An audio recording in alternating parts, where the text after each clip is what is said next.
This is what Jesus said about marriage in Matthew chapter 19 verses 8 and 9. He said unto them, Moses, because of the hardness of your hearts, suffered you to put away your wives, but from the beginning it was not so.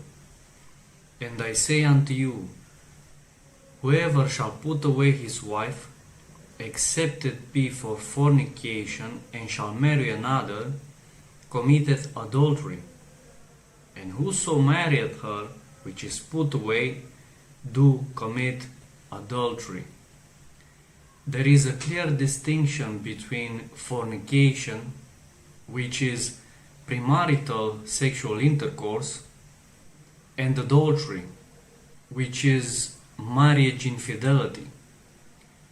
I want to show you an example of this distinction and what Jesus meant when he said, whoever shall put away his wife, except it be for fornication, and shall marry another, committed adultery. Especially because Jesus said, from the beginning it was not so. I read in Deuteronomy chapter 22 verses 13 to 19. If any man takes a wife and goes into her and detests her and charges her with shameful conduct and brings a bad name on her and says, I took this woman, and when I came to her I found she was not a virgin,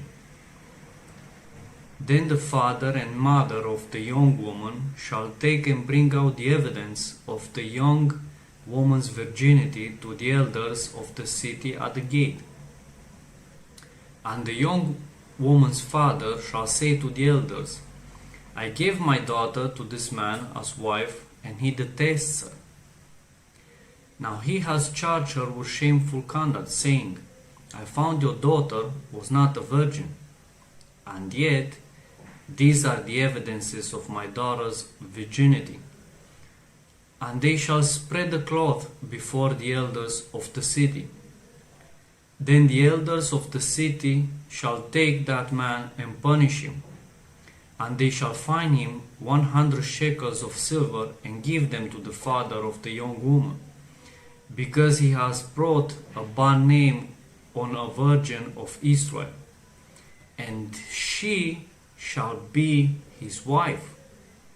He cannot divorce her all his days.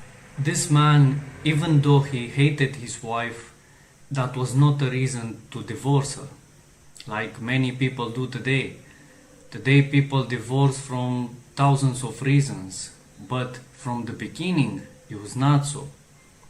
And God said he cannot divorce her all his days, because once virginity was proven, there cannot be any other reason to divorce, not even marriage infidelity. And even the reason of fornication is nullified if you knew your wife or husband were not virgin and you accepted them as wife and husband, because the two become one until death sets them apart. The marriage bed used to be pure, and it's the way it should be, but many young people say this is too difficult, and they want to experiment before they get married, and get to know their partners intimately before they get married to them. Unfortunately, many single moms and single fathers said the same. Many young girls who had to abort their own children because they just had some fun, or because they let themselves be persuaded by reckless guys, said the same. God hates abortion. This is the way of this world. Can you see it? The world permits you to do as you please, even though this is hurting you. God is not like that. God cares for us, and He knows in advance what will hurt us, and He wants to protect us. As Christians, we must be light in the world. But if we become like the world, then it means the world is darkness for us. We must be an example for the world, not let the world overcome us. Same-gender marriage is an abomination to God.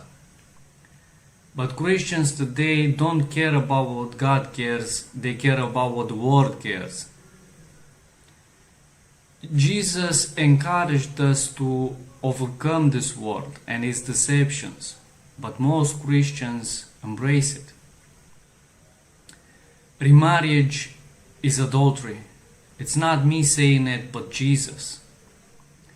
And fornicators and adulterers will not inherit the kingdom of heaven. I read in Revelation chapter 21 verses 7 and 8. He who overcomes shall inherit all things, and I will be his God, and he shall be my son. But the cowardly, unbelieving, abominable, murderers, sexually immoral, sorcerers, idolaters, and all liars shall have their part in the lake which burns with fire and brimstone, which is the second death. May Jesus bless you.